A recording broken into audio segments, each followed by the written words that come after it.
é sobre anestesistas na cirurgia bariátrica e tá com alguns problemas de internet, talvez, ou do próprio Instagram, e eu tô tentando reabrir aqui, tá? A gente fez um vídeo curtinho logo no início e vamos ver se a gente consegue melhorar esse vídeo para agora.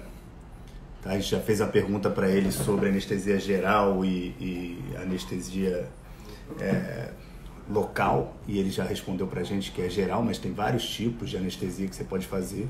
Então a gente vai continuar conversando com ele aqui, vamos ver se melhora. O delay estava muito grande, tanto para mim quanto para ele, então o papo não estava legal. Então vamos ver se a gente consegue melhorar. Eu vou colocando as perguntas de vocês, já tem inúmeras perguntas aqui. Obrigado pessoal que está entrando. Não esquece de compartilhar lá nosso YouTube, né, da Real Médica. E a gente vai continuar conversando com o Dr. Leônidas, que faz parte aqui da equipe no Rio de Janeiro do Dr. Fernando Valente, mas ele já tem quase 20 anos de história aí dentro da cirurgia bariátrica e vai tirar algumas curiosidades nossas sobre esse tema, que é muito legal. Vamos ver se agora melhora o delay, que estava muito ruim. Eu falava alguma coisa e depois de 5 minutos ele respondia. É um exagero, mas depois de uns 40 segundos.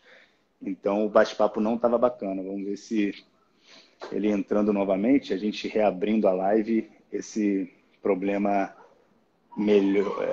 corrige, né? A gente está tentando corrigir aqui as ferramentas que a gente tem. Vou convidar ele novamente. Ele já está aqui conosco. E vamos ver se melhora um pouquinho.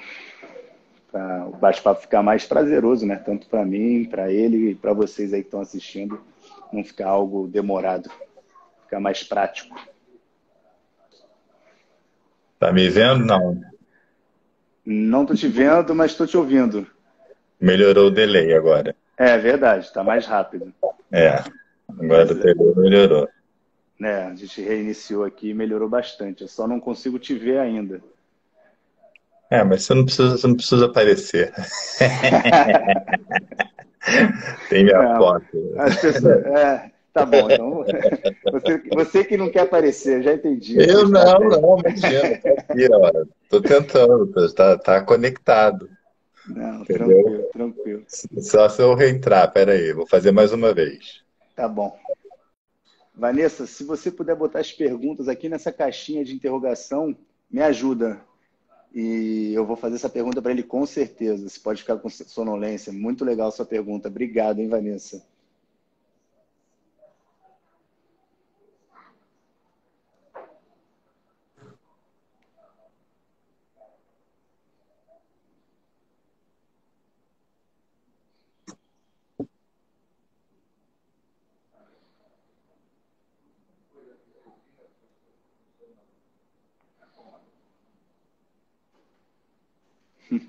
É isso aí, Luciano. O Dr. Leônidas é tímido, mas ele vai aparecer pra gente. Mas eu tenho que aparecer, pô.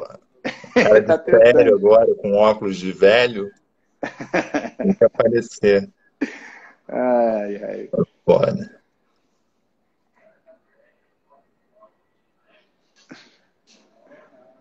Tinha que acontecer com quem? Comigo, né, Antônio? Não, mas é normal. A gente vai melhorando, depois a gente marca outra. Mas aquela hora você apareceu, mas quando você apareceu também ficou ruim, né, o nosso som. Então, não estou entendendo. Na semana passada o Instagram fez uma nota que teve alguns problemas com essas lives, então pode ser decorrente disso, não sei. A gente depois tem que pesquisar um pouquinho. Vou pedir para o nosso pessoal de tecnologia conseguir pesquisar. Mas vamos tentar mais uma vez. Estou chamando ele mais uma vez. Obrigado aí, pessoal, que está com... agora sim. Olha aí. Deu certo. Agora até melhorou, Dave. Viu só? Oi, Tati, tudo bem? Eu sou um gênio. Viu? Da tecnologia? Da tecnologia. Sai apertando os botões. Mas deu certo, de alguma maneira. Então vamos lá. Obrigado mais uma vez aí pelo seu tempo, por ter aceitado o convite da Real. Saudade de vocês aí. Não, saudade do meu jeitinho de ser, né? Ogro, né? Jeitinho ogro. Não, gente boa demais. Ah, Mas vamos lá, vamos aproveitar então as perguntas que eu jogo na tela e você consegue ver, e aí depois a gente bate mais um papo aí. Mas tem muita pergunta aqui. A Camila, ela hum, perguntou, só para a gente reaver aquela pergunta antiga, qual é a anestesia utilizada na cirurgia? Que você estava é. explicando para a gente. Bem, Camila é anestesia geral. Ela pode ser de dois tipos, né? Pode ser uma anestesia balanceada, que a gente chama de inalatória, com anestésico venoso na indução, e aí a manutenção através de anestésico inalatório, ou pode ser venosa total, né? Onde toda a medicação é feita via venosa, através de dispositivos específicos, como bombas difusores específicas. Legal, obrigado, doutor. E aí a gente, óbvio, né? Se existe algum efeito colateral na anestesia, a Camila também perguntou. Se você pode ter sonolência, a Vanessa perguntou para gente. Uhum. Então, eu acho bem bacana a gente explicar o pós-operatório, que o pessoal é bem temeroso. É. É, sonolência sempre existe no pós-operatório, né? É residual. Depende também Uhum, de cada equipe. Tem equipes que ainda mandam para centros de terapia intensiva para passar 24 horas. A nossa uhum. equipe manda para o quarto. Isso aí varia de acordo com cada protocolo que cada equipe criou. Até tem uma das perguntas, né? Se você pode escolher, eu já até andei dando uma olhada nas Aham. perguntas e vi que tinha uma pergunta se você poderia escolher o seu anestesista. Então, cada equipe tem a sua conduta. Sonolência é normal, é resíduo do anestésico. O anestésico ele vai sendo eliminado aos poucos. Uhum. É efeito colateral, é um efeito desejável até, né? Não é um efeito colateral, é um efeito esperado. Uhum. E conforme vai passando as horas, ele vai se dissipando, o paciente já pode acordar, melhorar, já pode levantar, deambular e etc., dependendo de onde ele está internado, é claro. Não sei se existem algumas equipes que façam ainda medicação pré-anestésica. A gente procura não fazer medicação pré-anestésica porque o grupo que eu trabalho, o paciente vai para o quarto, então a gente quer que o paciente vá o mais acordado possível, Uhum. né? Então, para ele deambular o mais rapidamente possível, porque nem todos os hospitais oferecem ainda, né, compressor de membros inferiores, etc., apesar da resolução do CSM 2174 de 2017 Uhum. recomendar a utilização, mas ainda ele só recomenda, ou seja, ele não se Não obriga é a utilizar. obrigatório, né? A partir do momento que ele recomenda, mas se você tem no hospital, o ideal é que você utilize, Ah, legal. né, para evitar trombose. Sim, são aquelas meias compressoras, né? E perneira, né? Que o pessoal chama, Isso, que faz a parte do retorno venoso. É bem isso, legal, bem entendeu? legal. Obrigado, doutor. É... Ah, legal essa pergunta da Camila. Ela perguntou se é bacana, vou aproveitar a pergunta dela e acho bem oportuna, se é bacana o paciente conhecer se é necessário, ou se é de praxe da equipe que você trabalha, o paciente conhecer o anestesista ou ele passa a conhecer ali no momento cirúrgico, ou tem uma visitação prévia antes do paciente ir para o centro cirúrgico. Como é que É, vocês atuam nessa é, maneira? Aqui no Rio, a gente como é diferente de São Paulo, né? Em São Paulo, as equipes são hospitalares, né? Aqui no Rio, Uhum, as equipes elas não pertencem aos hospitais. certo. Então, provavelmente, muitas equipes não fazem visita pré-anestésica em consultório. O ideal é que a gente pudesse fazer isso com todos os pacientes, mas a gente não tem como fazer isso Uhum. no nosso dia a dia. Então, a visita pré-anestésica, o conhecimento, o bate-papo com o paciente antes do procedimento é feito geralmente no dia, no quarto. Dependendo da equipe, às vezes faz o contato telefônico prévio. Geralmente a gente pede o risco cirúrgico da equipe multidisciplinar para o paciente mandar para a gente para o WhatsApp, para a gente ter já uma ideia de como é o paciente clinicamente, isso é ideal. Mas o primeiro contato mesmo é feito no dia, isso falando aqui de Rio de Janeiro. É. Nos lugares como São Paulo, outros estados que têm equipes hospitalares próprias, geralmente fazem a consulta pré-anestésica em consultório. Então já conhece o anestesista, mas esse anestesista que fez a consulta não necessariamente é o anestesista que vai fazer a anestesia. É do grupo, né? É do grupo. Então ela pode, legal. no dia, pegar esse anestesista, ou não, né? Mas ela tem que ter uma visita pré-anestésica. É obrigação do anestesista fazer uma visita pré-anestésica. Isso aí cria anestesia e radiologia, a gente chama que são especialidades que têm menos contato com o paciente. Então, o momento ali onde você mostra a sua empatia, torna um momento um pouco mais íntimo, explicando o que vai acontecer, como que vai ocorrer, o que ocorre antes, o que ocorre durante, depois. Geralmente a gente faz durante a visita pré-anestésica, que é feita antes no hospital, tá? Bem legal. Faz isso. Bacana. Então tá respondida também a pergunta da Juliana, ela perguntou se é legal, acho super bacana. E também eu tenho uma pergunta aqui, doutor, se o anestesista é bom ser indicado pelo médico, mas você também acabou respondendo, né? Aqui no Rio a gente acaba trabalhando com equipes, né? Uhum. Então o ideal é que a gente trabalhe, as equipes são pré-formadas, Uhum. tem grupos maiores, grupos menores de anestesistas, com mais anestesistas ou menos, dependendo do grupo. E nos outros estados, a maioria dos anestesistas são do hospital, né? São vinculados à unidade hospitalar. Entendi. Então acaba sendo aqui no Rio de Janeiro uma escolha da equipe de cirurgia bariátrica, né? Exatamente. Isso melhora a comunicação, diminui ruído de comunicação, diminui um pouco os conflitos. Às vezes você tem que solicitar ao cirurgião que trabalhe de uma determinada forma, você já tem uma intimidade maior, dependendo do tempo que você trabalha com ele. Eu trabalho com o Dr. Fernando desde o Dr. Paulo Ataíde, então são 17 anos trabalhando na mesma equipe, então a gente já sabe o que dá para fazer, o que não dá para fazer, quando o paciente está bem preparado ou não está bem preparado, por que eu estou suspendendo aquele procedimento. Às vezes você inicia o procedimento, dá algum problema, você volta para trás e remarca. Então são coisas importantes você ter essa intimidade entre a equipe cirúrgica e a equipe anestésica. Legal.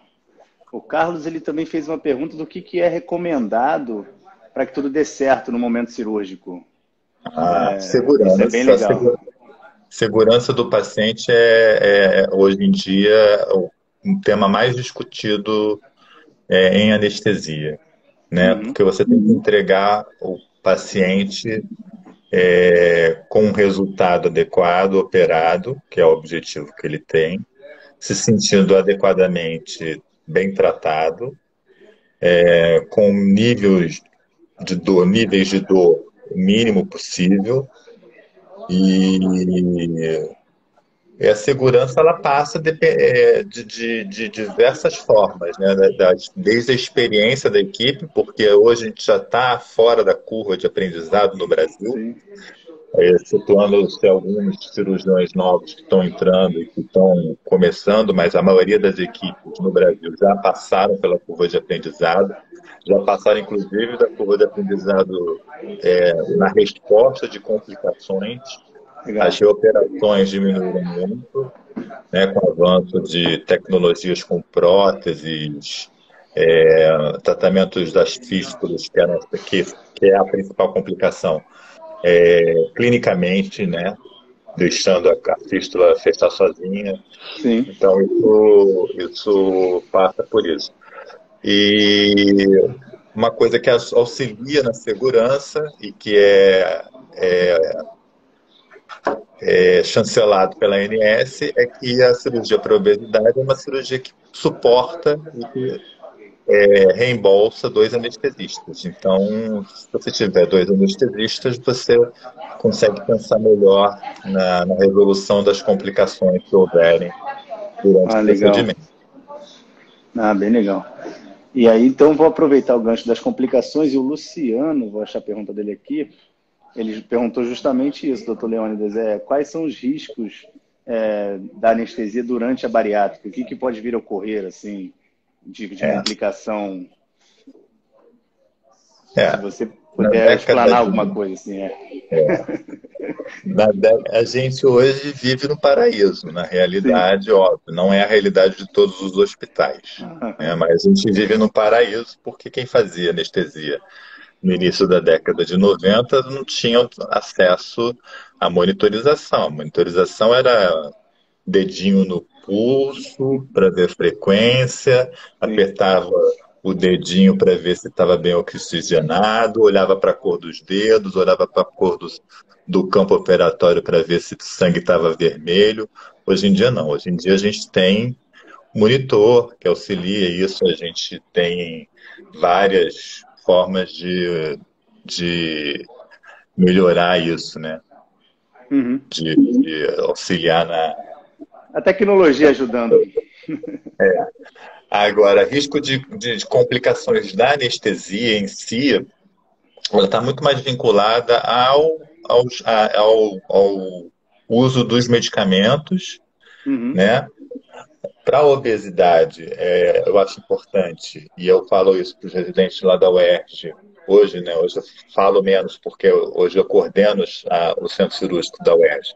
Legal. Mas quando eu falo com os residentes, eu falo que o respeito à via aérea é muito importante, entendeu? Então, você avaliar uma boa via aérea, ter o equipamento adequado para abordar uma via aérea difícil, previamente visualizada na visita pré-anestésica, que às vezes é difícil na visita pré-anestésica, mas na hora que você vai abordar o doente, você fala, nossa, isso aqui está muito fácil. E aí, Sim. ou ao contrário, também pode acontecer. Você avalia, você fala, o paciente está tranquilo, e você, na hora que vai anestesiar e vai entubar o paciente, você tem uma determinada dificuldade, ou até Uhum. não consegue, aí você tem que voltar para trás, né? É, então, isso tem que ser levado em consideração. Ah, legal. Eu tenho duas perguntas similares aqui, da Vanessa Mora e da Angélica Fernandes, que eu posso até citar uma experiência minha, não lembro se foi junto com vocês lá, da equipe do Fernando, do Paulo, do que pode levar a cancelar uma cirurgia. Eu lembro de uma vez eu estar no centro cirúrgico ali dando suporte para vocês, né, para o pessoal da bariátrica, e a paciente comentar que tinha acabado de beber 2 copos de água, alguma coisa nesse sentido. Isso cancela uma cirurgia, né? O jejum hoje recomendado para líquidos, vamos falar um pouquinho de jejum. Sim. Jejum para líquido claro, sem resíduo, é de 2 horas, né? Uhum. Não precisa mais fazer aqueles jejuns prolongados.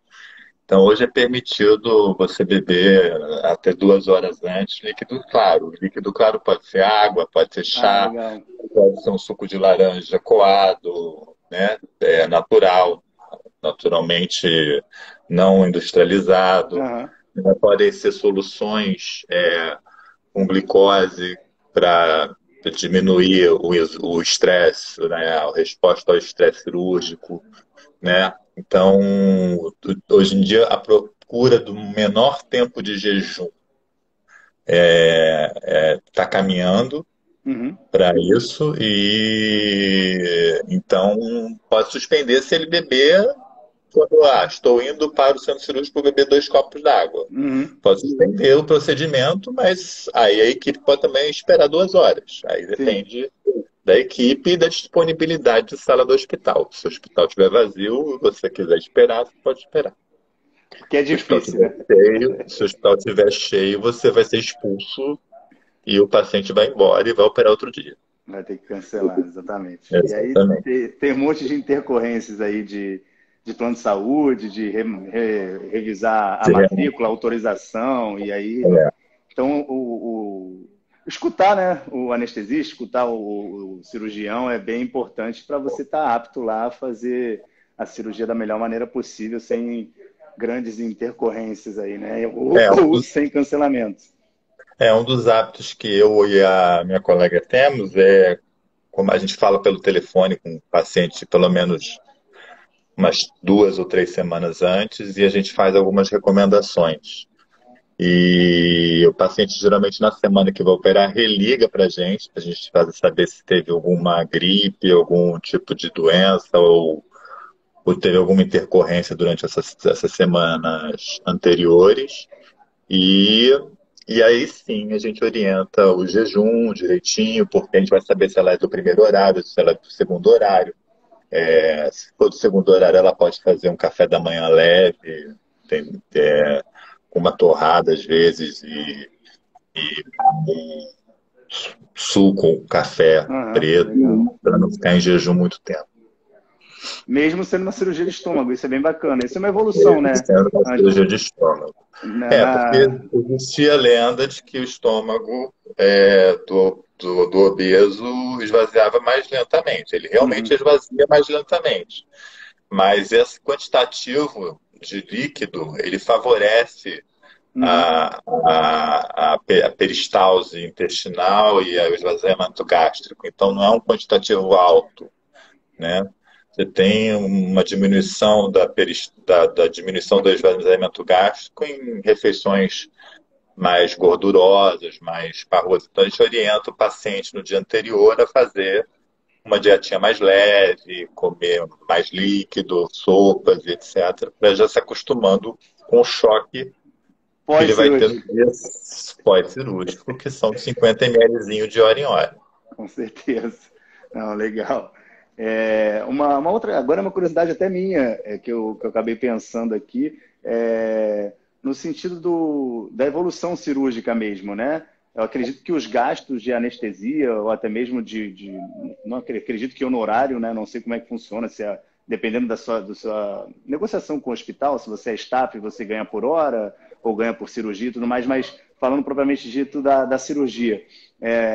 Sei lá, 10, 15 anos atrás, você tinha um tempo cirúrgico muito maior do que você tem hoje. Então, consequentemente, você utilizava mais produtos anestésicos do que hoje. Então, esse custo deve ter diminuído bastante, né? Diminuiu. Diminuiu, sim. O custo Então, diminui bastante. e esse custo O acaba custo sendo de impactado todo, em tudo. né? Aham, Porque dentro da evolução da anestesia, a gente teve só. é, não tem conflito de interesse com a MSD, não é propaganda, mas a gente só teve a revolução aí do Bridging, né? Que foi sim. o reversor do rocurônio. Uhum, Mas de lá para cá a gente não teve muitas mudanças em termos de drogas, né? A gente tem um entendi. barateamento porque vai quebrando-se patentes, as patentes vão caindo e as medicações vão ficando mais baratas, porque são produzidas por mais laboratórios. Então você tem mais concorrência. E o tempo cirúrgico diminuiu bastante. Hoje em dia você faz uma cirurgia bariátrica, dependendo do cirurgião. Tem cirurgião que faz em 40 minutos, aquele cirurgião que não faz o É, reforço, ou aham. o cirurgião tipo Fernando, que demora um pouquinho mais porque ele faz reforço. E reforça todo Então, o sutor, né? exatamente. Todo Então, o campeamento. isso varia de acordo com cada equipe. Ah, bacana. A Débora Barros, ela perguntou para a gente se tem como evitar a tremedeira depois de uma anestesia. Eu, particularmente, já tenho tremedeira sem Normal, anestesia, é igual a então, mim, né? exatamente. Mas existe a possibilidade de conseguir diminuir isso? Existe, porque assim, é recomendado também hoje em dia pelo CFM, nessa resolução que eu falei, 2174, 2017. Quem quiser ler essa resolução pode ler, ela é acessível para todo mundo, de uso de manta térmica, né, Uhum, que é para aquecer o paciente durante o procedimento operatório. Eles recomendam a utilização, ainda não é obrigatório, mas daqui a um ano, mais ou menos, provavelmente vai se tornar obrigatório. uhum, E o uso de líquidos aquecidos, né?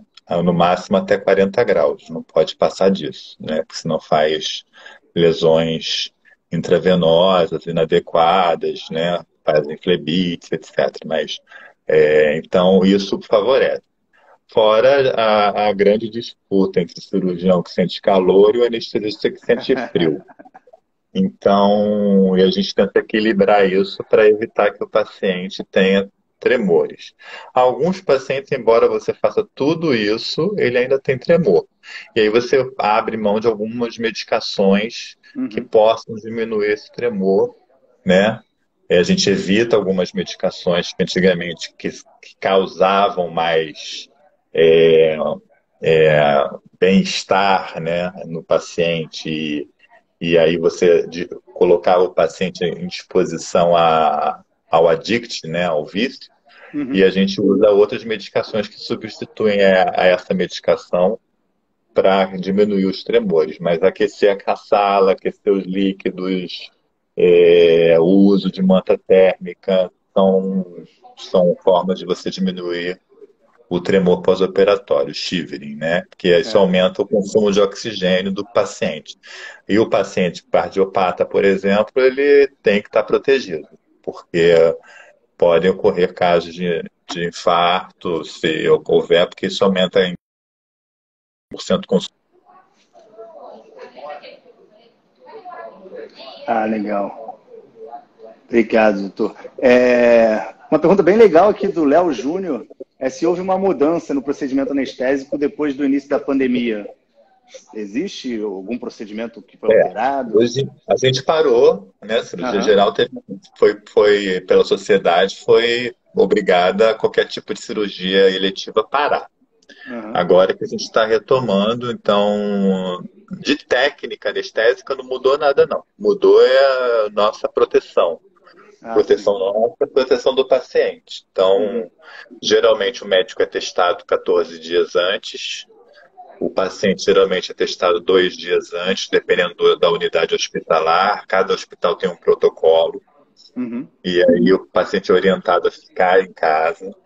E quanto menor tempo de internação do paciente, melhor é, sobretudo em hospitais que ainda convivem com o Covid, né? Apesar de alguns hospitais já terem setores só para Covid em um andar e o restante já para cirurgia, mas tem hospitais que ainda não conseguiram isso. Os hospitais menores não têm essa possibilidade. Então, a gente, na técnica, não mudou nada, não. Existe. Só usa mais a máscara N95, o face shield e o óculos para proteção nossa. Sim. Né? E a proteção do paciente é ele saber ou não se é positivo ou se carrega o vírus assintomático 2 dias antes. Aí você posterga o procedimento, porque a obesidade é um fator de risco para se pegar. Se for infectado pelo Covid, é um fator de risco que aumenta muito a mortalidade pós-operatória. A mortalidade normalmente e a pós-operatória ainda é maior. Ah, legal. E esse exame pré-cirúrgico do paciente 2 dias antes, ele é feito com coleta de sangue ou aquele exame tradicional? Suave. É o suave nasal, é o PT-PCR. É isso. SARS-CoV. Tá? Entendi. Vamos lá, como é que é o nome dela? A Angélica, ela perguntou se o paciente teve Covid, qual o tempo mínimo para operar? Seriam aqueles 14 dias de padrão? Essa é uma discussão que a gente teve hoje. A gente já teve isso na equipe. A gente tem 14 dias de quarentena, isolamento, né? de isolamento desse paciente. Porém, esses pacientes eles concorrem com outras alterações hematológicas, como linfopenia, leucopenia, plaquetopenia. Então, você tem que reavaliar esse paciente depois. O ideal seria ele ser avaliado depois de 40 dias aproximadamente, para ver se tem anticorpo presente ainda, ou IgM ou IgG. Se tiver IgG, o paciente já está protegido, já é um paciente que você pode operar com tranquilidade. Se tiver com IgM ainda, ele ainda tem um pouco de fase ativa da doença. Ele ainda, embora não transmita, ele ainda está numa fase ativa de doença.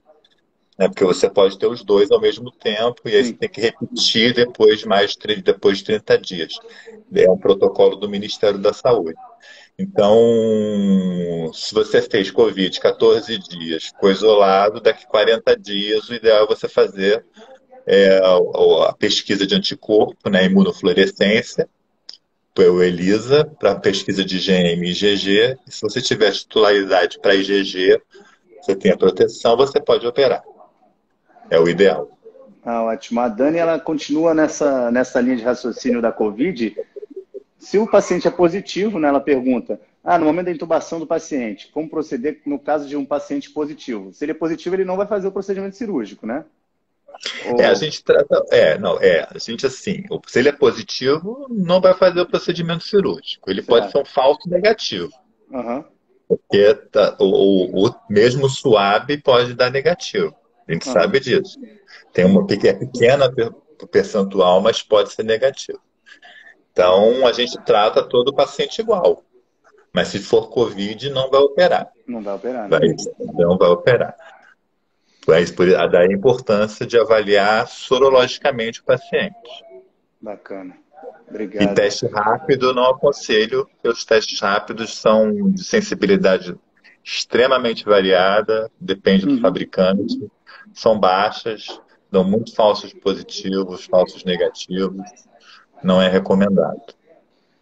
Tá, e a Angélica, ela perguntou sobre menstruação, doutor Leônidas. Se a anestesia, ela corta a menstruação em algum momento. Se Não, isso é mito não, isso, né? é mito. É um Isso, mito. você pode operar, inclusive você pode operar menstruada, não tem problema nenhum, Sim. tá? Se cortasse, ia ter gente querendo operar toda hora, né? Ia acabar acontecendo. Mas, Se não dá, mas não tem problema não. Pode operar fake, normalmente e não corta a menstruação. Angélica, é fake news. Pode atrasar um pouquinho o período menstrual, porque você vai mudar sua alimentação, o seu metabolismo, tal, mas não corta não. Então, o pessoal ainda está com dúvida sobre Covid. Enquanto o Ah, Luciano Covid pergunta, é bom. é o momento, é o momento. Em quanto É, tempo depois o paciente pode operar após a Covid? é isso que eu falei, né? Exatamente, acabou de O falar. ideal fez Covid, 14 dias de isolamento. 14 dias de isolamento, a gente diz, não é do dia que fez o exame, é o Uhum, dia que começou os sintomas. Por exemplo, ele pode ter começado o ideal é você colher o suave nasal entre o quinto e o nono dia, para você ter certeza que é Covid. Então, por exemplo, se ele ficou doente no domingo, ele vai colher na sexta-feira o exame. uhum, Ele tem sintomas, ele vai colher na sexta-feira, a não ser que seja evolua no estado mais grave, ele vai colher na sexta-feira. Sexta-feira ele colhe, tem o resultado geralmente em 24, 48 horas. Se deu positivo, ele vai ficar até mais uma semana de isolamento. uhum. Ele vai completar 14 dias de isolamento. Ele não vai completar 14, ele não vai fazer isolamento a partir do resultado do exame. Ele vai Sim. fazer o isolamento a partir do começo dos sintomas. Entendeu? E Não. aí rola aquela história, 14 dias de isolamento, fazer depois de 40, 50 dias, até às vezes 2 meses, fazer o estudo do anticorpo para ver se positivou. Às vezes tem gente que faz com 30, lá na policlínica lá ligada ao ERJ, eles estão fazendo estudo vinculado a isso, eles fazem com 30 dias. Alguns positivam, meia mais, e aí eles estão vendo quanto tempo dura essa positividade, se ela vai se manter ou se ela vai cair para Uhum. proteger o paciente, ou se ela vai sumir em determinado momento. Aí ninguém sabe. Isso aí é só para o futuro, mas ela se mantém por pelo menos uns 7 meses em alguns Ah, estudos. a Dani, ela perguntou, a gente comentou no início da live sobre bota pressórica, né? Ela deve estar falando das perneiras e da meia. O doutor Leônidas comentou quais são os benefícios e quanto tempo após a cirurgia. Na verdade, a perneira, né? A bota pressórica, ela é utilizada durante o ato cirúrgico, né? Durante e no pós-operatório também. Ah, legal. A gente, por exemplo, a equipe que eu trabalho, a gente não usa com frequência. Uhum. A gente usa em casos específicos, né? Paciente que já teve história de trombose venosa profunda, paciente que já teve história de embolia pulmonar, paciente que já teve trombofilias, algumas doenças de plaqueta. A gente usa nesses pacientes a meia elástica e o compressor. Na maioria das vezes, previne a trombose através do uso do Clexane, né, Uhum. subcutâneo, 40 miligramas. Nos casos em que se você precisa, você faz uma dose mais alta, 60 miligramas. Uhum. E nesses casos que eu te citei, a gente usa a bota. A bota ela vai ficar ali até você deambular. Teoricamente, o objetivo é esse. Ela vai ficar comprimindo durante o procedimento cirúrgico para melhorar o retorno venoso, para evitar que o sangue fique ali recrutado no membro inferior. E no pós-operatório, se ela for para o quarto ou para uma unidade fechada, mantém-se até a deambulação ou mantém-se até a alta. Isso aí é cada equipe que escolhe o tipo de conduta. De procedimento, né? Não Não, tá existe uma ótimo. conduta O, fechada sobre isso, não. A o nossa Edson. equipe usa a profilaxia química Aham. com deambulação precoce. Então, o paciente ele anda 3 horas a 4 horas depois da cirurgia, ele já está deambulando. Não, fantástico. O Tá? Edson me corrigiu aqui na leitura, eu fui até rever. Ele acredita que a Dani está querendo saber sobre bolsa pressórica e não bota pressórica. Mas a bolsa pressórica é para pegar pressão arterial média, Ah, para infusão de líquidos. Ela não tem um papel hoje em dia na cirurgia bariátrica. bariátrica, Sim. exceto nas suas complicações que você precisa reoperar o paciente. Aí sim, você tem Uhum. que. É igual o acesso venoso profundo, entendeu? O Legal. paciente obeso, ele tem uma dificuldade para o acesso periférico. Às vezes a gente pega uma veia menor, um calibre menor, e logo depois da indução, como existe uma vasodilatação pelas medicações utilizadas, a, parece que o paciente é outro, né? Você garroteia, você vê veia para tudo quanto é lado. Aí você coloca um catéter melhor e deixa aquele catéter para ele não perder aquele catéter durante a internação e ficar furando ele toda hora. Ah, tá ótimo. Obrigado.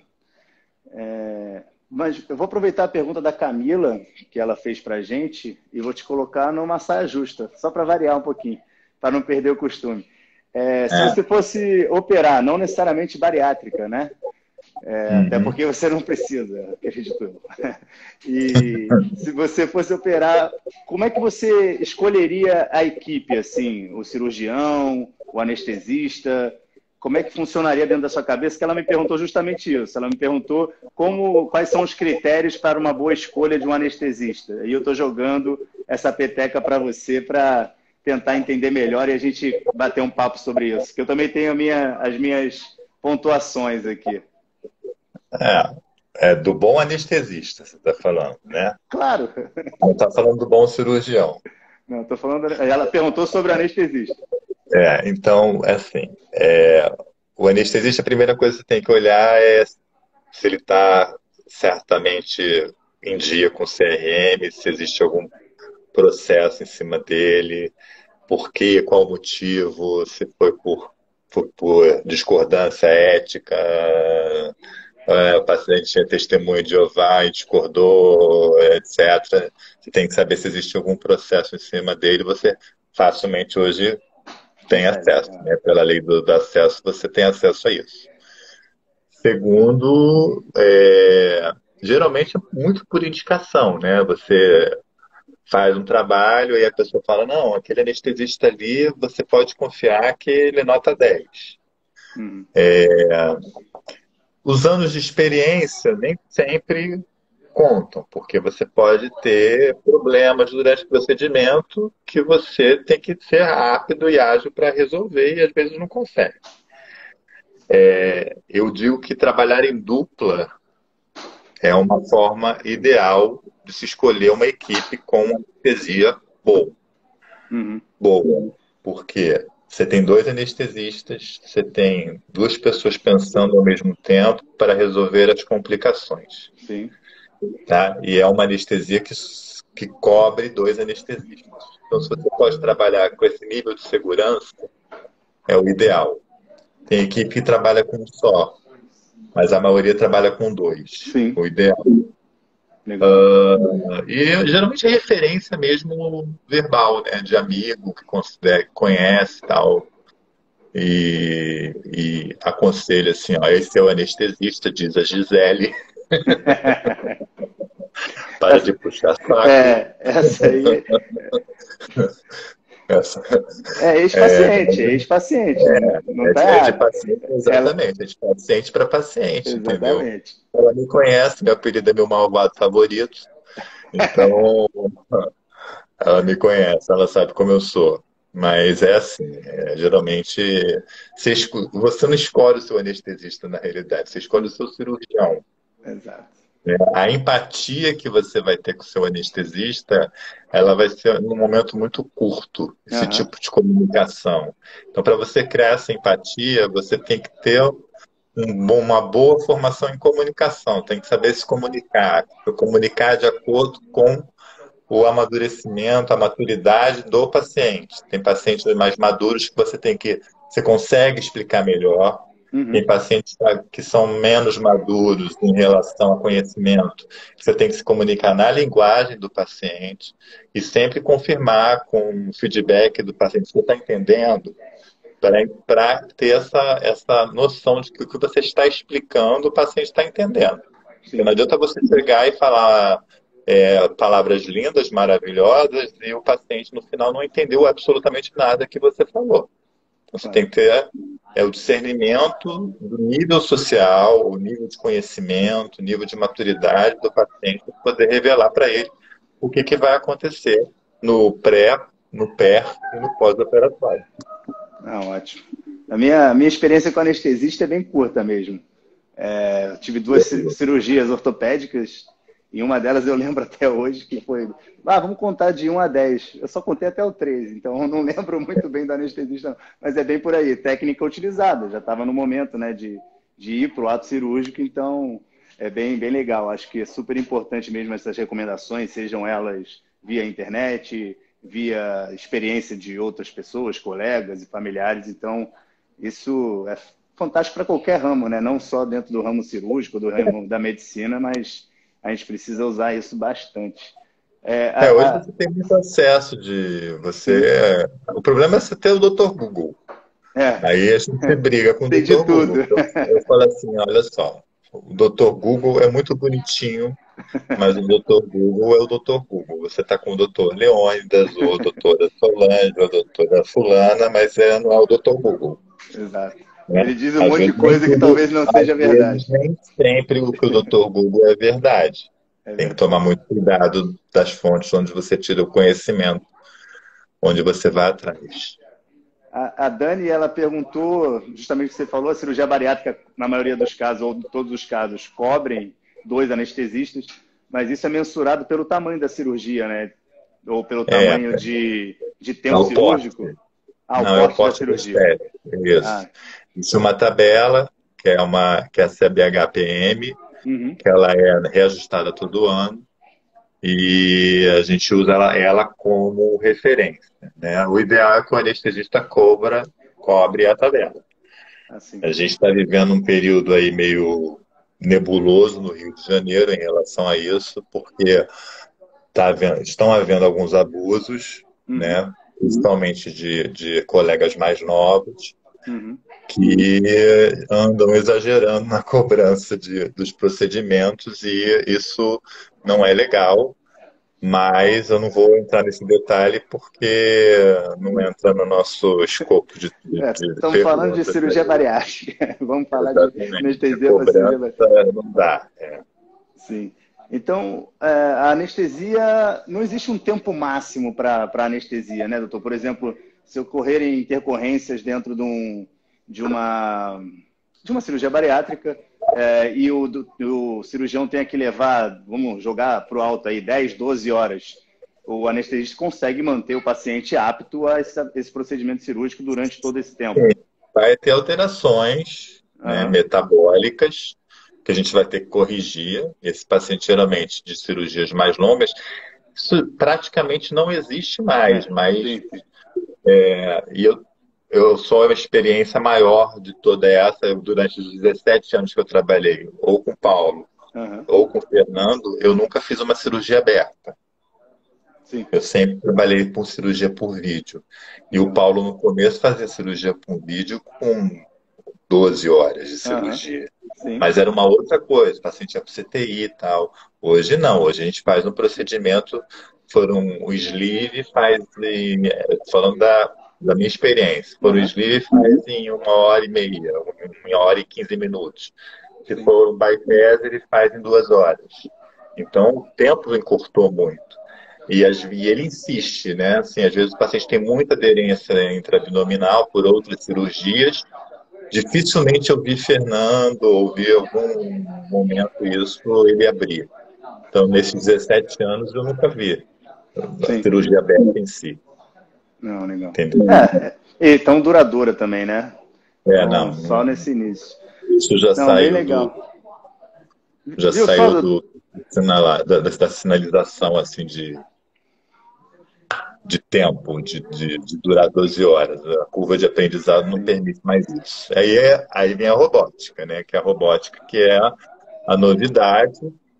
E aí você tem agora a curva de aprendizagem da robótica, que aí sim, Sim. aumenta um pouquinho o tempo cirúrgico, mas não aumenta tanto, não, como foi no começo da cirurgia bariátrica videolaparoscópica. O robô ainda não faz anestesia, né? Não, graças a Deus. Viu só, doutor Leonas? Nem doeu. Já acabou nosso tempo. A gente bateu É, um papo aí super legal. Obrigado mais uma vez pelo seu nada, tempo. imagina. Mais uma Aí. vez, saudade de te ver aí. Vamos ver se a gente consegue marcar alguma coisa presencial depois disso tudo. Viu Saudade só? da patada. Das patadas. Não, mas a gente vai aprendendo, a gente vai aprendendo. Obrigado mesmo. Agradecer também, doutor Fernando e toda a equipe aí que tem ajudado e todos vocês que têm transmitido muito conhecimento para a gente aí nessas lives. A gente procurou cada um de vocês aí dentro de uma cirurgia bariátrica. Semana que vem a gente vai falar com uma psicóloga de uma outra equipe, da equipe do Dr. Michel. Vai ser bem legal também. E, doutor, acho legal, pode divulgar aí o Instagram, esse vídeo fica no Instagram e também no YouTube da Real. Então, é conhecimento. Se alguém perguntar alguma coisa, dá uma olhadinha lá no Instagram da Real que eu já respondi tudo. Pode ficar à vontade. Tá certo. Obrigadão, doutor. Valeu, Bom obrigado, descanso. Antônio. E a gente se fala. Tchau, tchau. Falou, um abraço, tchau, tchau.